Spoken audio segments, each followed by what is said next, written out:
friends, welcome to episode 155 of Storyteller Conclave. This is a show all about helping you run the best tabletop role-playing game that you can, whether you're a new storyteller or dungeon master learning the craft, or an experienced storyteller looking to take your game to the next level. I'm Sarah. I'm Rob. How we doing, Rob? It's been a week. Yeah, I was going to say, is it best not to ask that question this week? I think so. Both of us are kind of tattered at the... Yeah, at everything. At the everything.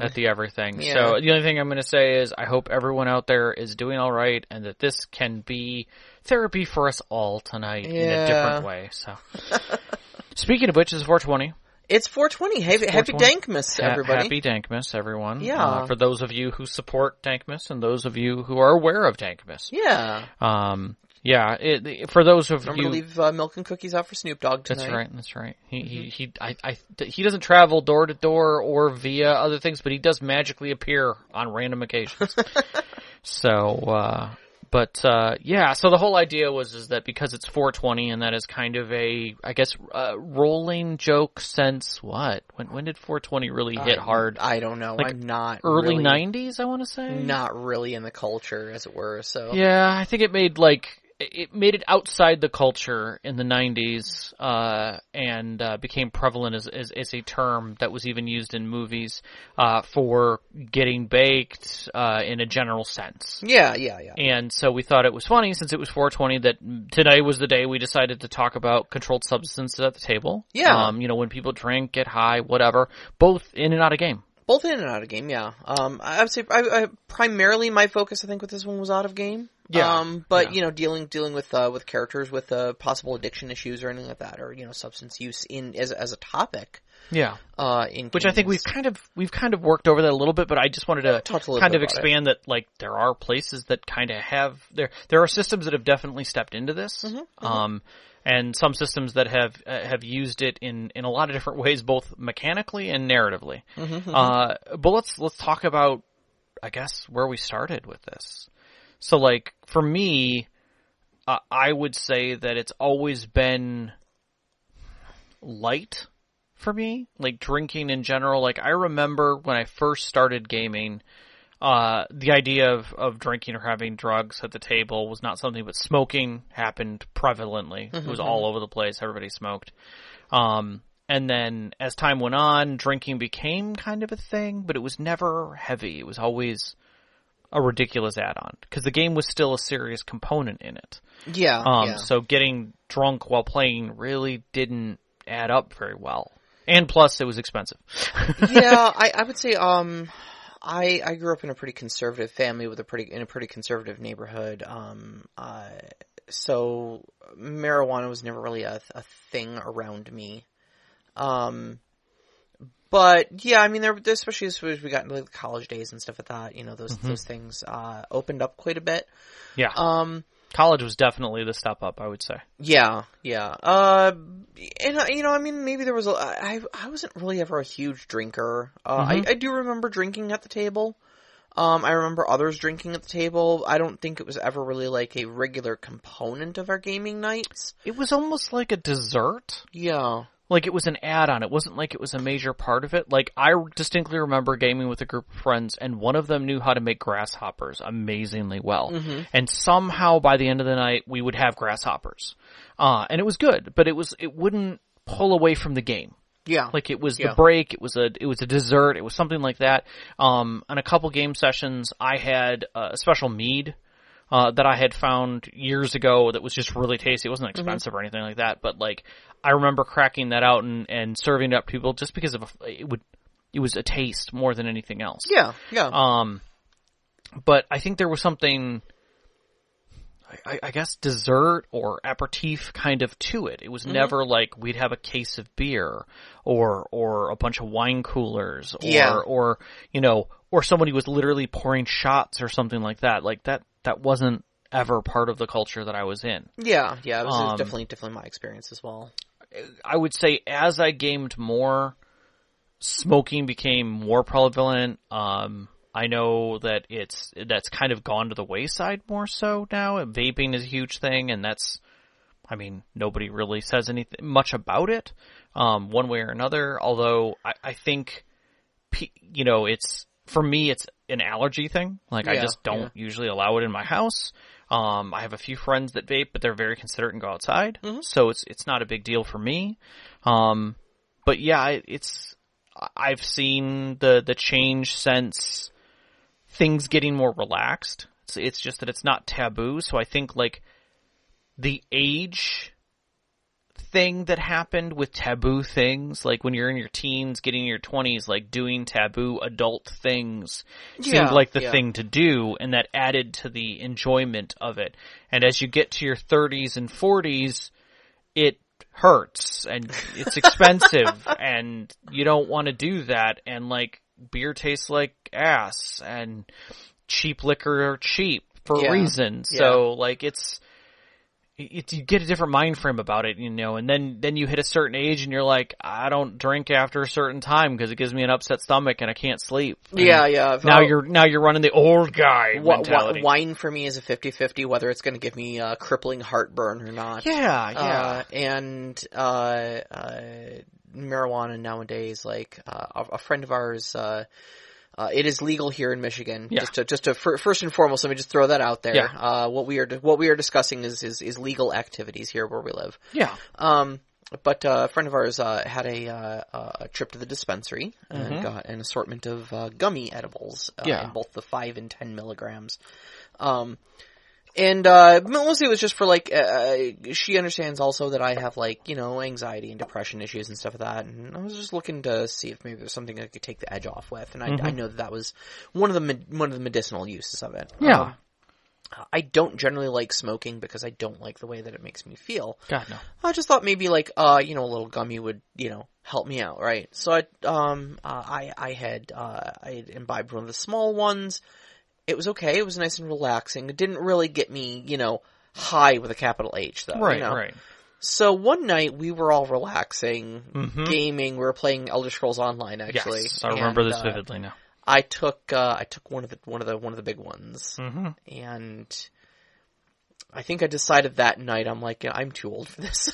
Like I could not handle being this high right now. Well, I just couldn't anymore. I think the one thing that we both agree on is that Elder Scrolls is fine if you're just running around doing whatever, but like we were literally running a veteran dungeon, and you were struggling to do the math. Required to do that, which there's timing and there's things like that. Which button did I just push? I don't know. I'd better push it again. And how many times? Which button did I just push? I'd better push it again. Which button did I just push? Why can't I push this button? It's still on cooldown. So that was the first and last time in recent history that I've ever experimented with substances like that while gaming. I can only imagine what it would be like at a tabletop role-playing game, you know? Well, I mean, for me, I can explain, because I don't do that. And I did it once, because I was having a really stressful time about something else, and it was actually at your game. And I took a chocolate, which normally the only time I take those is at night before I go to sleep, and I haven't taken them in a long time, because it just helps me ease off into sleep a lot easier. And I don't want to take, you know, other pharmaceuticals. I'd rather take something that's not going to leave me with anything. Or kill my liver. And I remember, from my perspective, feeling like I wasn't sure if I had done something wrong. I felt like the child who was being chided by the parents and then everyone else. And it was anxiety. It was not paranoia, but it was anxiety, and I felt like I needed to correct myself or just shut up. And neither of those things were working. Neither was true. The game was going great. And I was sober at that point and was just like, I did not perceive any of that happening. So it did not work out, but it did teach me that that's not something I'm comfortable with, which I'm normally not comfortable with anyway. Now, the funny thing is, actually, because I remember that exact same thing, and I forgot if it was you or if it was somebody else at the table, but basically it was like, hey, we've got these chocolates or edibles or whatever, you know. Does anybody else want one? No. My Sean spoke up. Sean has some anxiety issues. And likes to, you know, self-medicate with that. So, took one. One of our other players was in pain. Actually, two of our other players were in pain. Were in pain. One with migraines, one with just other general everything. The list is long and distinguished. Suffice to say, and very, very valid for that person to be in pain. especially sitting on the floor like they were. Yes. And so they were passed out. Both of them. But they both reacted very differently. Yeah. Which is interesting. I always find that is intriguing. Like, I remember early when I was going out with friends who were drinking to see how they would shift as they got more and more inebriated and either get more talkative or less talkative or shelter or just come out of their shell completely. Yeah, yeah. And the same goes for imbibing edibles. Is you watch people shift, and sometimes they get chatty to the degree that they don't recognize how far they've gone. And then the other people sometimes just get very, very quiet and almost dismissive of what's going on around them. Yeah, yeah. And when they clue back in, their time lag is ridiculous. Yeah. Yeah. Yeah, that's me, is the terrible time lag. But it was interesting, actually, because, I want to clarify that nobody got disruptive. Like, it was not a bad experience. But there was definitely a vibe shift that all of us saw.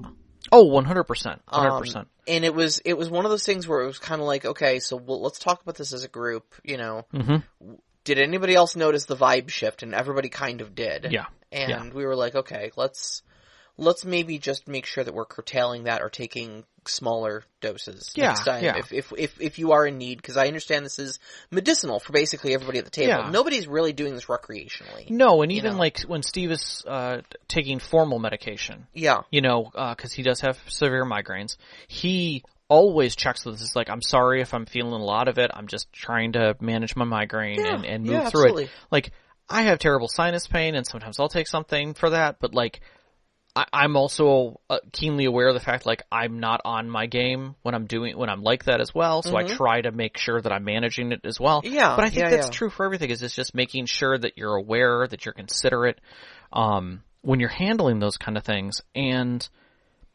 I think, at least for me, it's about more of the losing yourself, that you're not able to step into the character anymore. You're still focused on who you are and your managing of what's going on with you. It's not letting you go. Yeah, that's understandable. Which, on the other hand, I've watched, and I'll say completely the opposite thing happen with alcohol. Really? I've watched people go way too far with alcohol. Abusive, aggressive. Yeah. And just consider it to be kind of acceptable.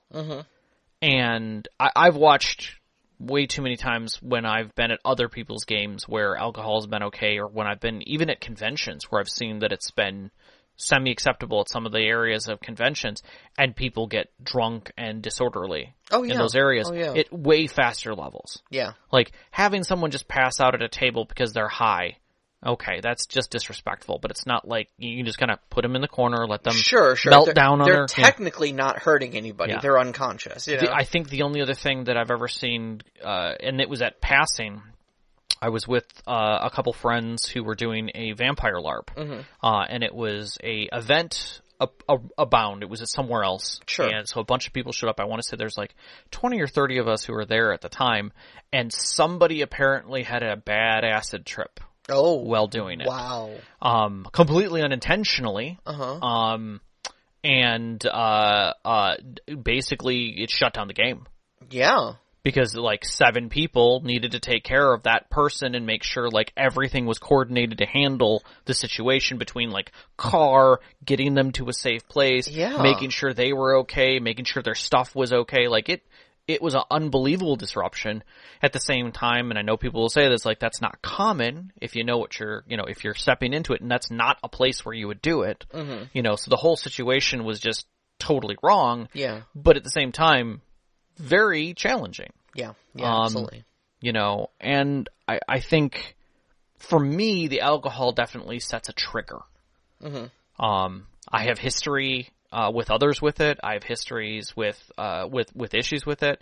And so, it definitely sets me off. So if, as a storyteller, if I'm watching someone imbibe to an inebriated state, even if it's at a light level, I'm already changing. Rob is already becoming a different person, and that's going to change the way I GM. Oh, sure, absolutely. So, or play even with those people. Absolutely. So. Well, it puts you out of storyteller mode and into like caretaker mode, or even a little in my case, like I start getting like aggressively defensive, disciplinarian. Yeah, exactly. That's more to the sense of like, Jesus, why is this going on here right now? Right. Like seriously. Right. Yeah, I've got to take control of the situation. And exactly.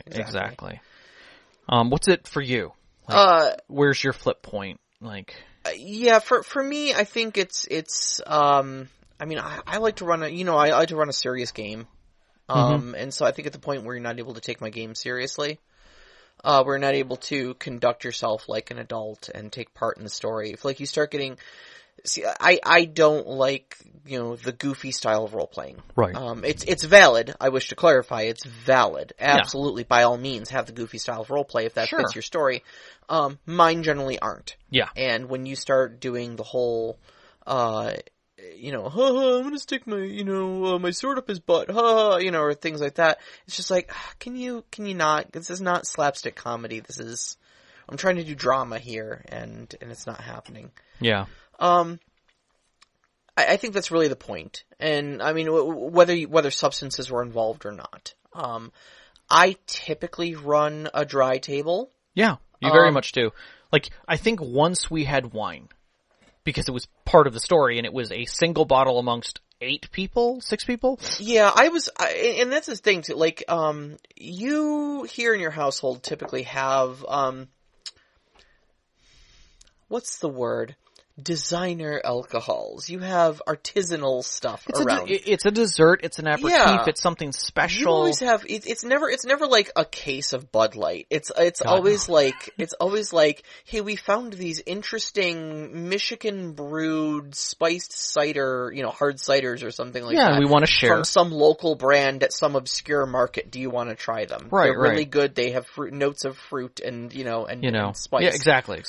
And yeah, exactly. It's a dessert thing, over here. You're more of a connoisseur than a quote unquote drinker with a capital D, But even still, I was a bit apprehensive when I think like somebody at the table was like, I'm gonna have a hard cider with the snacks that we're just having here at the table. Mm-hmm. And it did take me a moment to be like, okay, you have trust at the table. Mm-hmm. Like, everybody at the table, nobody's going to get drunk and disorderly, Right. But I think maybe just back in my 20s I saw it happen, and like I couldn't put a finger on a particular point where it was like, this is what made me not want to, No, I agree with that. I think that it's been the subtle build and events outside of gaming that really pushed that for me. Yeah.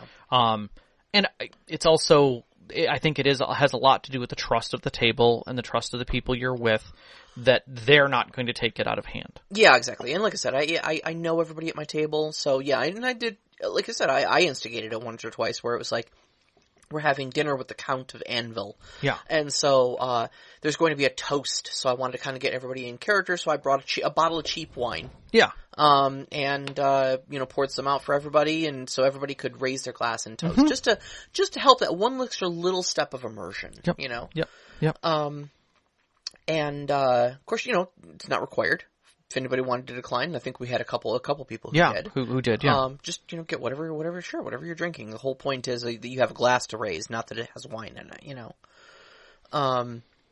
So I want to jump over, the list here a little bit, because I want to talk about because you asked this on Reddit. Yeah. Which I thought was great. I wanted that kind of, outside, grand community as well as our Discord community. Yeah, I was curious because I understand that you and I have a really closed gaming group. We're also old. We're not ancient. We're just old. but you and I and we both more or less have the same sort of like cultural upbringing of like relatively wealthy, conservative, upper middle class suburbanite parents. Sure, I'm sure our parents would argue that, but then again, we argue about where we sit financially anyways. Exactly. It's perspective, but yeah, no, I'm with you. Like, but you and I both come from a place of privilege with a lot of that, and so we don't have a terribly diverse set of experiences when it comes to this sort of thing. You and I more or less share the same, like, views on this. So I wanted to get that outside perspective of, like, what do other people's tables look like with regards to... with regards to this sort of stuff. And, we pulled a bunch of quotes, which I think are very telling. There's a common thread that we saw which was moderation essentially is okay. Yeah. Excess is where you draw the line. Yeah. But I think some of these quotes are really good. Some of them are funny.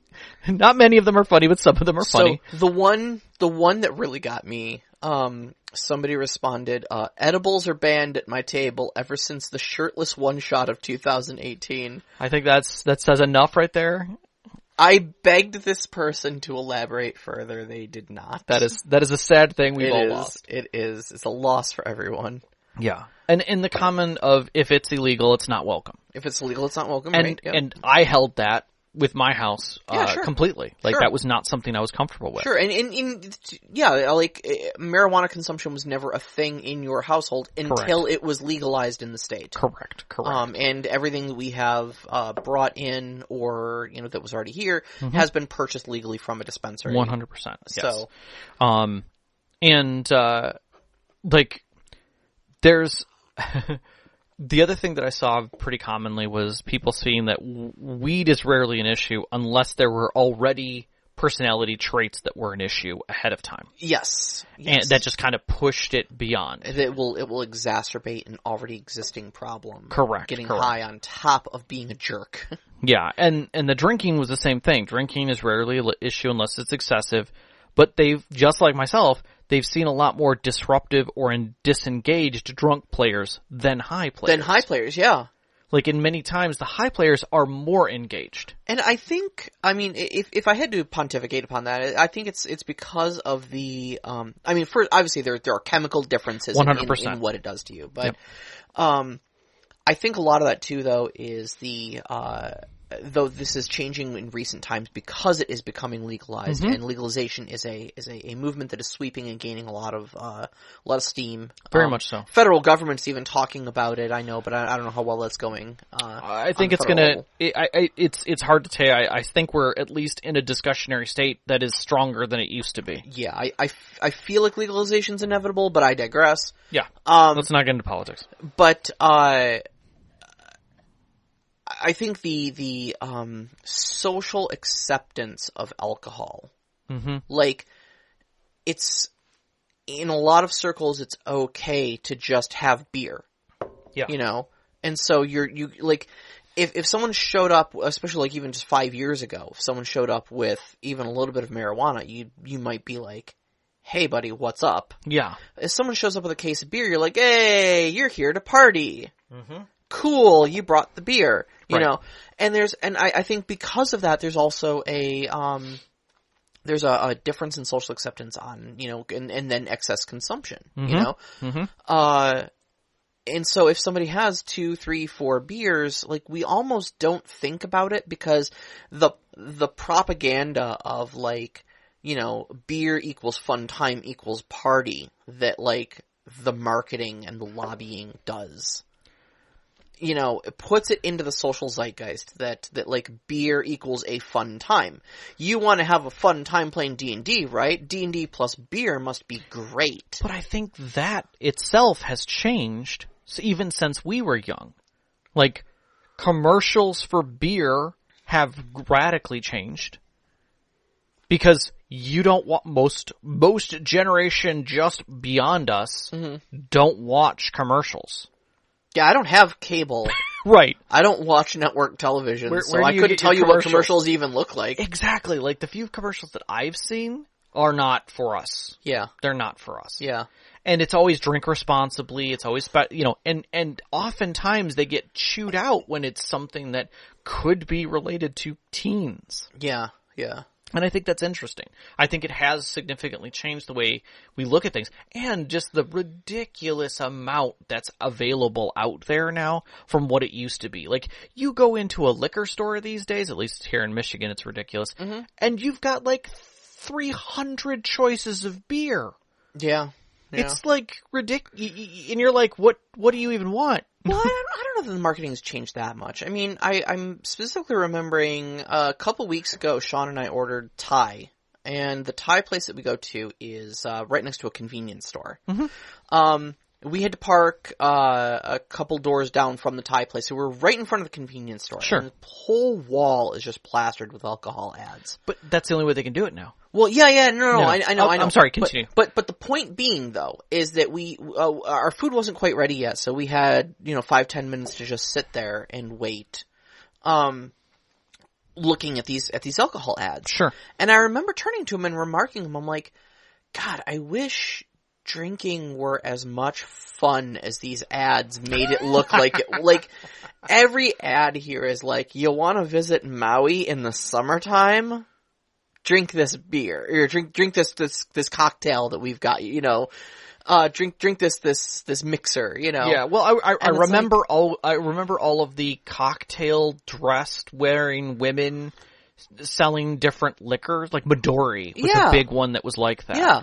And it was, these were all these very sexy liqueurs, you know, or, Courvoisier was sold a specific way. But the message is clear, is that this is a great time. This is super relaxing, super awesome. Like, if you want to be in this environment, the thing that brings that about is our drink. Now, I'm gonna have to put one thing in here that we have not brought up. Yeah.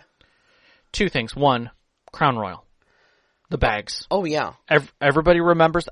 If you were part of a gaming group, probably from between the 80s and the 90s, the late 90s, even early 2000s, Crown Royal bags were pretty much the staple of your first dice bag. Now, see, I broke that mold. Mm-hmm. I broke out of that mold, and I had, as an apology gift for cheating on me with my ex-girlfriend, or for having my ex-girlfriend cheat on me with him. Yeah. Okay. Anyways, for being the third person in a two-person relationship, an ex-friend of mine brought me a bottle of Captain Morgan Private Stock because he knew that Captain Morgan was my thing back in the day. There you go. And it came in a red velvet bag. Yes, I remember the red velvet bag. That was my dice bag for the longest time. And to just put a cap on the ridiculousness of this conversation, I still don't understand, and I'm going to say this, in the winter, there are often liquor packs. Where you could get like a bottle, glasses, and something special, right? Okay, yeah. Why the F hasn't Crown Royal even once made a Christmas gaming pack? Bottle? Yeah. Bag. Dice. Dice. Simple. Like a dice cup would be perfect even. Crown Royal, hire us. Why haven't you done? You could print money with D&D. D&D alone would, like, put a D20 on the glass. Yeah. Make the glass a, like, round-looking D20 looking thing. Yeah. It's just, you're just printing money, man. You literally print money. Just hire us, Crown Royal. Yeah. Just let us. Now, granted, D&D probably would never license that, so you'd have to go somebody else like Swag or something. Yeah. But either way, you could still get dice out of it, and it would look awesome, and everybody would want that bag. Now, one of our mutual friends and a new gamer, the Mad Elf's wife, Pamela. Yes. Recently she's joined us in our Monoscar games. Her first role-playing experience, and she's amazing, by the way. She's doing wonderful. Absolutely amazing. Natural-born role-player. Such a privilege to have her at the table. But recently got her first dice bag. Yeah. And we were all like, is it a Crown Royal bag? Is it a Crown Royal bag? And when we heard that it wasn't, we were all very disappointed until we saw what it was. And then it was just beautiful and brilliant. Remind me, just in case I'm remembering something incorrectly here. But it was the plushy D20 shaped bag. Yeah, I actually saw the store where she got it from. Oh, good, or where they got it from, because it was I visited that one, which had the really nice paint stuff. They have them there in like red and green and black, and they literally look like a D20. But when you open it up, it's a nice bag. So yes, definitely an awesome bag. I have a really awesome dice bag that is my super bag. I then have leather bags for my individual bags. Right, but you had your Crown Royal bag, though. I still have Crown Royal bags on my shelf. That's what I'm saying. For others. That's what I'm saying. Yeah. Yeah.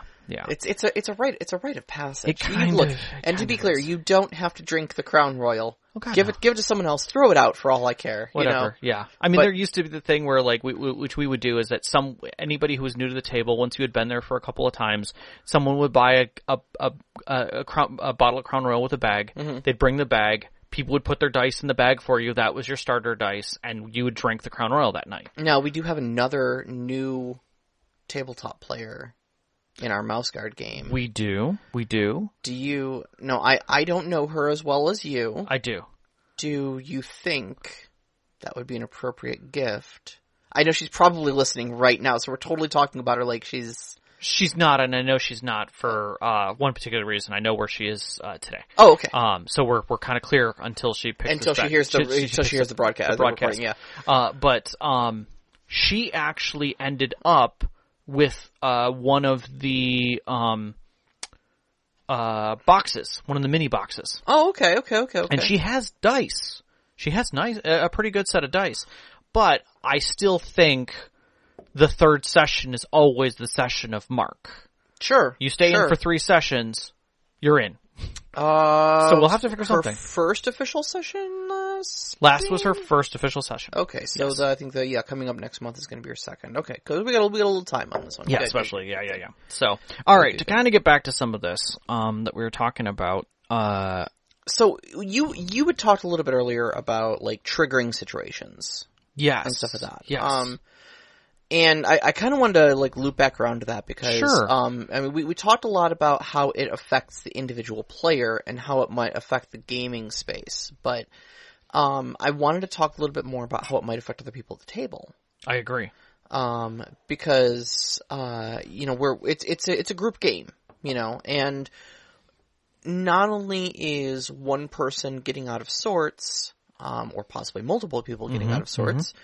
An issue for everybody at the table, because it affects the whole vibe there. Mm-hmm. But also, like, we asked kind of the same question about what place substances have at the, controlled substances have at the table on our Discord, obviously. Mm-hmm, mm-hmm. One of the responses we got from Koi Grape. Which was wonderful. Thank you for sharing. Was, actually saying that, they had a kind of a moment during a game where they blacked out. They were so drunk. Yeah.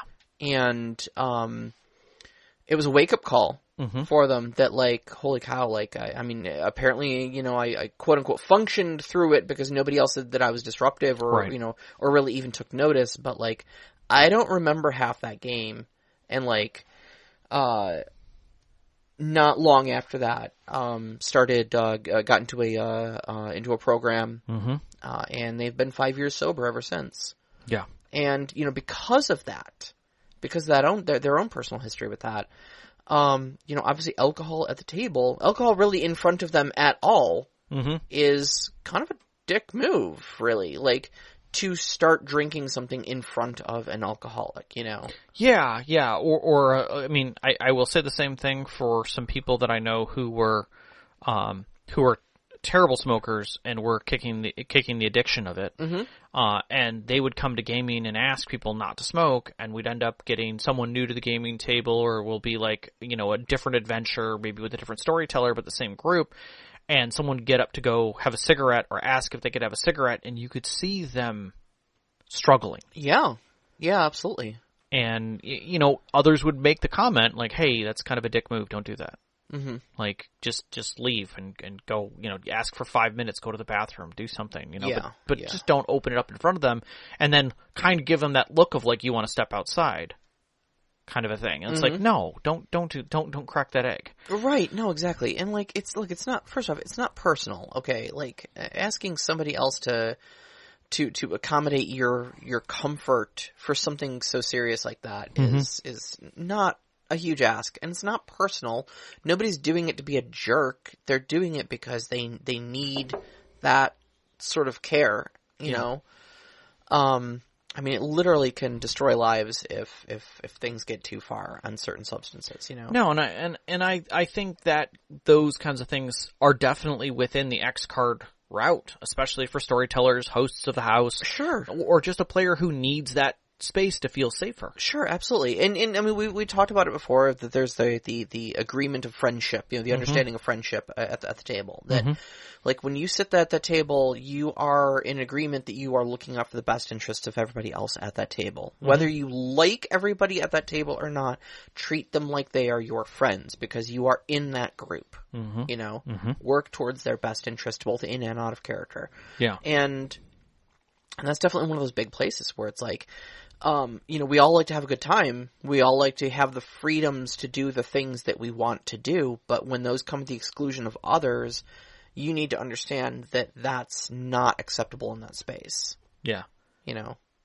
And I kind of want to step from that into the whole world of actually doing it in session, like in character. Yeah. Some systems have it built in, both alcohol and illicit drugs. What do you mean by built in?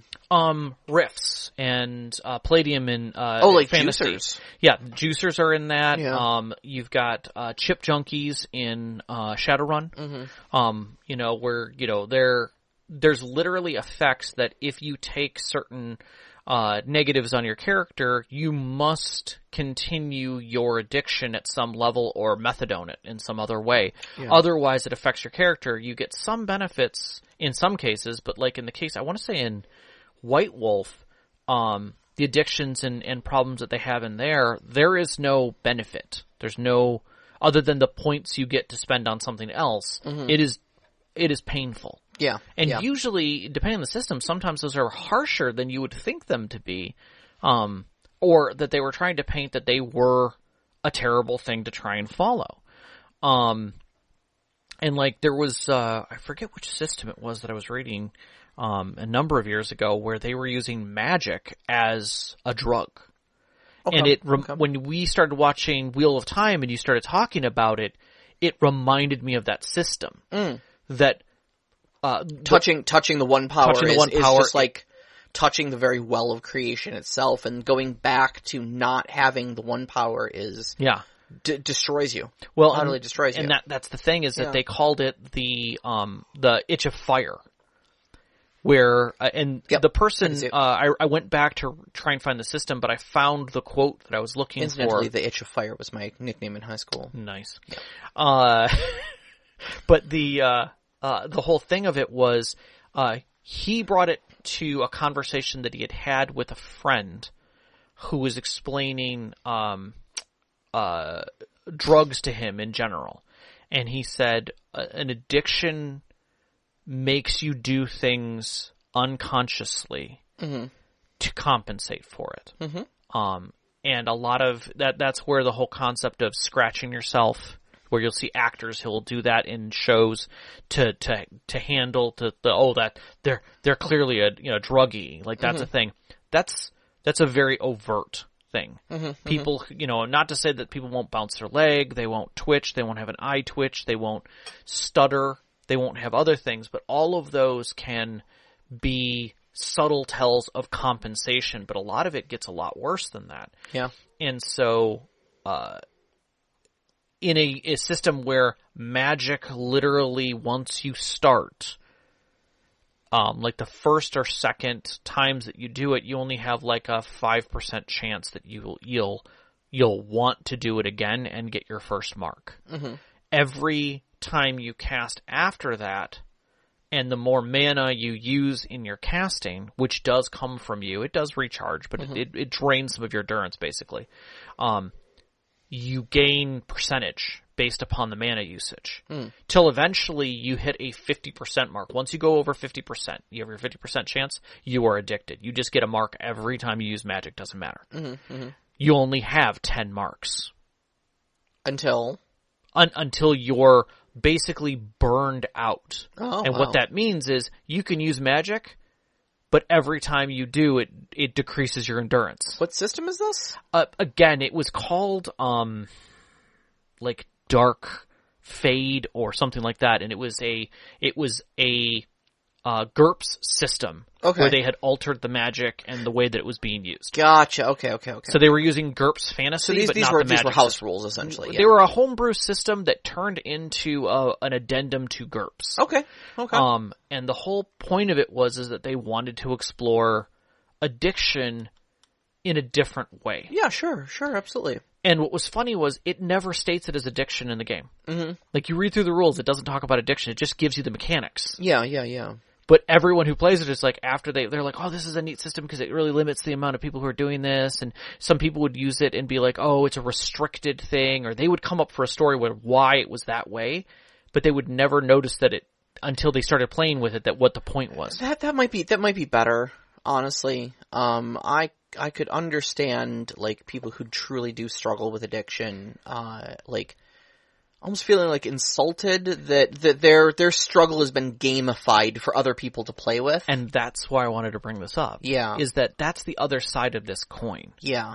Is that we talk about bringing illicit stuff to the table, and we talk about whether that's questionable or acceptable, and whether we can do it comfortably. But in systems, we rarely let things go to a light edge. The system makes you see the extreme of whatever it is. Mm-hmm.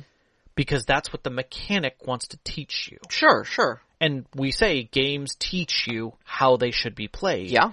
And so when you look at something like Shadowrun and you look at the chipping, chip heading, and having that become something that becomes an addiction, it's written right into the mechanics how it functions, and it gamifies addiction, which when I looked at it back in the day, I thought, yeah, it's kind of an interesting mechanic. I don't know if I'll ever use it, but if someone was to play one of these characters, maybe. Or like a Psyker in Rifts, or a Juicer, there's mechanics to get the benefits and detriments on it. But the more I think about it now, knowing as much as I do about addiction, I feel like it's disrespectful of something that is painful. Yeah. And harsh in there and does gamify it. Yeah. And that's the kind of thing is like, I feel like it's almost taboo to do that, but at the same time, I don't want to stop exploration of a story. Yeah, agreed. But I still think, much like some of the other stuff we talk about, and X-carding things and bring it up, is that you have to address that at your table. Well, you did it well with your character, Bone Sunder. I touched on it. No. What I'm saying is you addressed it with the table. Yeah. Well before you started Bone Sunder. Yeah, he was, this was a character I played, pre-transition, this is just big old meathead with a two-hander, that I played, who was a gladiator. Yeah. Got kicked out of the gladiatorial combat ring, essentially, in the big, like, Vegas-like city that it was in, that's in your setting, because he was caught juicing. He was drinking magic potions. Yeah. Because he was addicted to the rush of being enchanted, essentially. And so it didn't matter quite as much if it came from a potion or if it was the party's cleric that cast some sort of a buff on me. But it was just I never wanted to go into combat unbuffed. And I would spend all of my money recklessly on buying whatever potions I could. Didn't matter what they did. I put them in a random numbered list, used whatever die was closest to the number on that list, the number of potions on that list, and rolled it randomly and just drank the first potion that came up every single time we got into combat. Yeah, it was a little crazy to follow, but at the same time I thought it was a great way to role play that mechanic. So... it didn't give you any benefits or anything like that. It was pure roleplay. Yeah, and I mean, look, really, the only detractor from it was that I was constantly broke because I was always there. So it never really, there really never was that negative side to it, and we didn't really take it much further than that. We didn't really explore it as a plot necessarily. Yeah. I will flat out say that I had a story that I wanted to explore with that. Back in Galdia with your character, I had a closing for that story, how you decided to go with it, and was that the woman who was your patron, who ran the betting house, who you had a tenuous relationship at best with, that she basically controlled you and owned you to a degree, actually cared about you and wanted you to stop. And that was the story, was trying to, her trying to encourage you to stop it and settle down. Mm-hmm. And to see if you would do it or not, whether or not you were like, no, I have to go then. Yeah. I can't hurt you anymore, or I can't hurt you anymore, and I'm just not going to do it. Yeah. Like, I'm not going to go back to the ring. I'll be a server here. I'll do whatever. Mm-hmm. Maybe I'll learn to cook. I don't know. Or something like that. And that was going to be that story. Mm-hmm. Was going to see how that ended. In the end, I kind of wrote it in the way that I thought might occur for your character, and how that would have wrapped up by going back to Galdea and seeing what happened. Funny enough, and I doubt you guys will ever get back there, I actually had written into the story of Galdea that gladiatorial combat continued. It never ended. Yeah, it just got different over time. So after 250 years, there's this ridiculous list of rules on the wall, and you guys would have been, if you decided to look at the rules to play, one of the rules is no bone sundering. And it's literally on the wall, and then like, wait, what? Well, you can't break people's bones? That's weird. No illegal juicing. Yeah. Is basically what it is. Yep. And it's no illicit substances that give you a magical enhancement, aka bone sundering. Yeah. And you'd be like, heh. Hey, it's my old character. I'm a law. Yeah. So that was the whole thing. And, but there's other stories that were going to come through that, but I thought that was kind of an interesting way to handle it. But I did like that you touched upon that and you were able to roleplay with it, but that you did ask the group about it. You did express that this was something you were interested in. Nobody seemed to have a problem with it, and they handled it just as easily. It was very light. Yeah.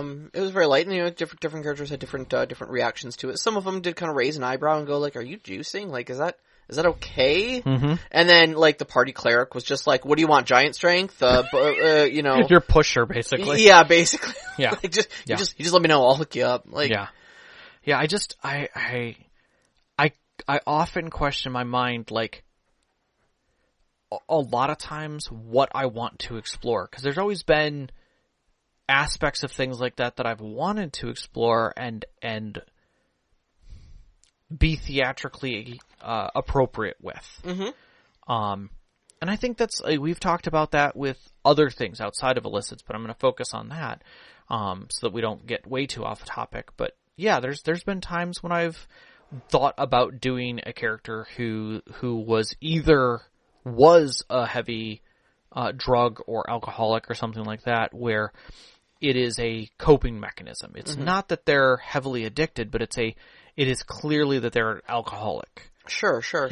And like the classic, detective who, is lost in a bottle whenever they're stressed out, kind of a thing. Aren't you Eddie Valiant? I heard you changed your name to Jack Daniels. Exactly. That kind of a thing. Like, having those kinds of tropes that that are a trope and not an exploration, if you will. It's not changing or altering the character, it's setting a stage. Sure. And a point of reference. Sure. And I think that's a way to use it without being abusive, But I don't know. I think there's a lot to be examined there with your group to make sure you're not. I'm going to be interested to see where Legend of Vox Machina actually takes some of the story elements from the game into the cartoon. Okay. Because one of the Scanlan Shorthalt's character arc actually delves into drug abuse. Oh. There is a drug called Sood in Exandria. And I think it's, it's one of those things where, like, yeah, you can smoke it, you can, imbibe it different ways. Imbibe it in different ways, whatever. And it's bad. Mm-hmm. It does bad things to you. Sure, it gets you high, but it just tears you up. And Scanlan starts using it, and tries to keep it on the down low and stuff like that. And the thing is that, like, especially for people who have watched the cartoon, even if you don't have any experience with Vox Machina from the tabletop, is that he's kind of the comic relief character. Mm-hmm.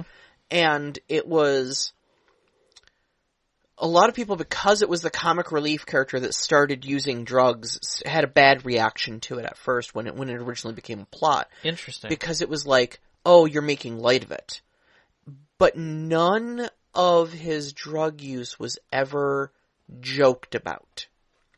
like if you go and isolate the scenes, it just happened to be the quote-unquote comic relief character with a drug addiction. I don't necessarily feel that that's the wrong character to do it, knowing what I know about how overt comedians handle things. Exactly, and that's kind of where he took it. It all kind of comes to a head. Spoiler alert for campaign 1 here, where basically his character, he's using it as a coping mechanism because he's expected to be the comic relief character. He's the party's bard. He's the one who has to make sure that everyone else has a smile on their face while he's quietly suffering. Yeah. They're tending to everybody else's problems. He's fine. He's fine. Everything's fine. The jester, the joker, exactly. the accepted pincushion. And at one point, it all kind of comes to a head where his character dies in battle, and they go through a long resurrection ritual. They get him back, and someone had, like, covered him in whipped cream or something like that as just, a prank. Like, haha, he's gonna come back to life and he's gonna find himself covered in whipped cream. Isn't that gonna be slapstick funny? And he's like, what the hell? Why would you do this to me? Yeah. And they're like, oh, that's not the reaction. No, you didn't think, did you? Yeah.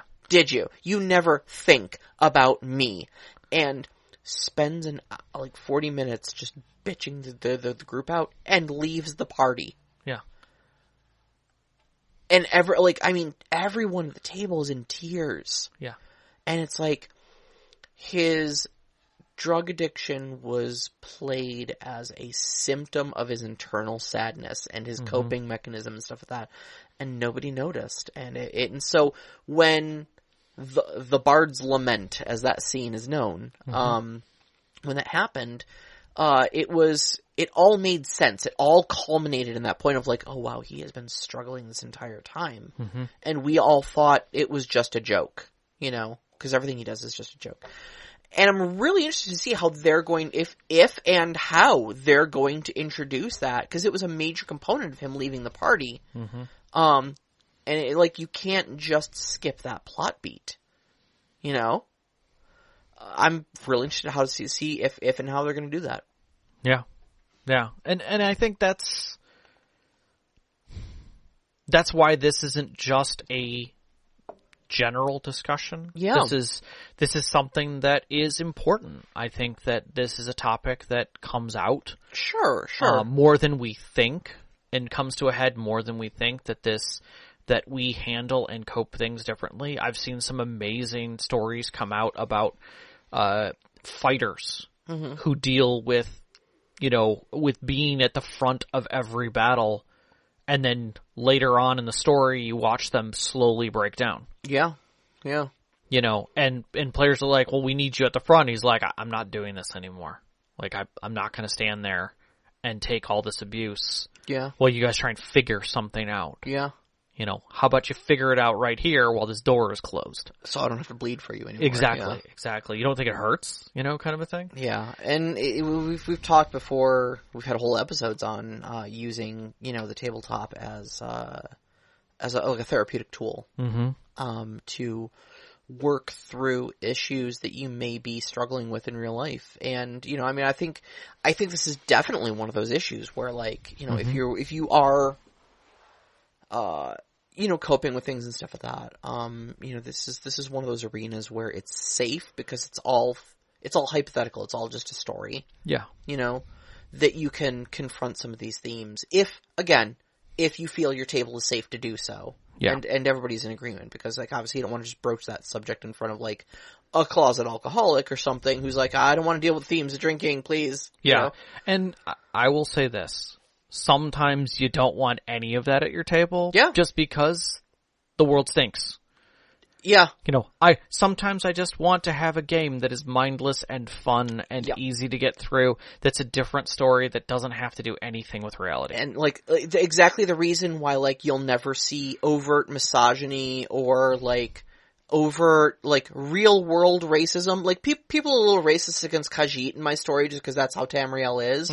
But you will never see me being racist to black people in a story that is in real life, set in our world and stuff like that. Because it's a real thing that really happens. Right. And it's why you'll never see homophobia in any of my, or transphobia in any of my stories. Because, look, if we can imagine a world where, you know, the sun is not a ball of gas, but in fact a large hole punched in the fabric of reality where an old god fled during the creation of the universe and punched a hole between reality and Aetherius, then I think we can imagine a world where people aren't crappy to gay people, you know? Yeah. And I think we can imagine a world where people don't have alcoholism problems. Yeah. Or that alcoholism is not truly a harsh thing. Yeah. It's manageable, and it's just people look down on it and think that you should probably get some help with that. People, or not look down on it, but like people look upon it compassionately. There you go. That's the word. Is the idea, and don't treat it like it's a character flaw. Yeah. But treat it like it's an illness, and treat it like it's a, you know, like something that you should get treatment and compassion for, not something that you should be punished for. No, I agree. Yeah. Have we belabored this topic hard enough? I think so. Oh, of course, Heatsink just coming right in, just slid into my DMs with one word, skooma. Skooma. I haven't really gotten, like, I've written the word skooma in my notes multiple times of like, oh yeah, hey, this would be like, one of the things I was going to write into the Poppy King plot was that he was using skooma to control, like getting people addicted to skooma. Oh, okay. To keep them under control. I didn't think it was necessary. I don't think it was necessary, and so I never got into it. I just thought it was... Your psychological manipulation and using the crown was a much more effective way of doing it versus using a third party that was physical and not manageable. Yeah. Like, the crown is gone. That means they're no longer addicted to him. Do you remember the farm? Yeah. So in my game, I had a village. It was a farming village. It was taken over basically by a band of necromancers. And they were using it kind of as a work camp where they were sending people who were, getting in the way of the Poppy King. And they would kill them and then resurrect them as zombies. Yeah. And use them to work the fields. Those were just food and wheat fields or whatever when I did, originally those were moon sugar fields for the skooma trade. And I kind of felt with the whole concept of the Poppy King, you were addressing that to a degree in the background. It was a song lyric. Yeah. Well, I know, but like it was there in my head. I was like, are we going to go there and find fields of poppy, aka skooma? Yeah. And that's kind of what I was expecting, but at the same time, I'm glad you didn't, because again, you're not, just because the Poppy King is gone doesn't mean that they're not still addicted to skooma. Yeah. And now we've got a whole nother layer of problems that are still there. Yeah. You know, burn the fields damage, and deal with the people. Right. So. Right. Yeah. Right. Yeah. Yeah, so. Not cool, but yeah.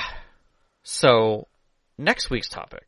Yeah, what are we doing next week? We're doing a magic item destroyed my game. Oh. And like the whole concept of you give something that you think is simple and fun, or maybe, you know, just an artifact that's important to your game, and you have one mind frame for it. And your players go, what if we combined this with this spell that we can do once a day, and suddenly it breaks reality? And yeah, we've been down that rabbit hole like one too many times, I think. I definitely have been in games that have done that, have turned on the DM and have been like, oh yeah, we're just going to use this to do everything from this point forward. So how do you claw back from that, and how do you handle that as a storyteller? We'll talk about that next week. You can find us on Twitter at @ST_Conclave, on Instagram at @ST_Conclave. Listen to us live every Wednesday night, 7 p.m. Eastern Time on mixlr.com/storyteller-conclave. And join us up on our Discord. We'd love to hear from you. Share some stories. Ask us some questions. We'll answer them here on the air. You can find that on our Twitter or at storytellerconclave.com. We'd like to thank our Patreon members who help us out every single month, especially our name members, Knox in the Box, Sam, Arcane Asylum, Sparkle Motion, Veteran, and Hulavu. We really appreciate it. Our pre-show music is by Arcane Anthems. You can find that at patreon.com/arcaneanthems. Our intro music is Beyond the Warriors by Geefrog. You can find that at geefrog.bandcamp.com or on Google Music. And our outro music, which you're hearing right now, you can is Only Our Footprints in Only Our Footprints in the Sand. You can do it. By Midair Machine. You can find that at freemusicarchive.org. Big shout out as always to our families, Vicky and Sean. Thank you so much for loving and supporting us. Thank you. All of our friends who sat with us at our tables, sober or otherwise. Yes. To give all these great stories to share with you, and you, every single one of our listeners. We love you so much. Love you. Good night. Good night.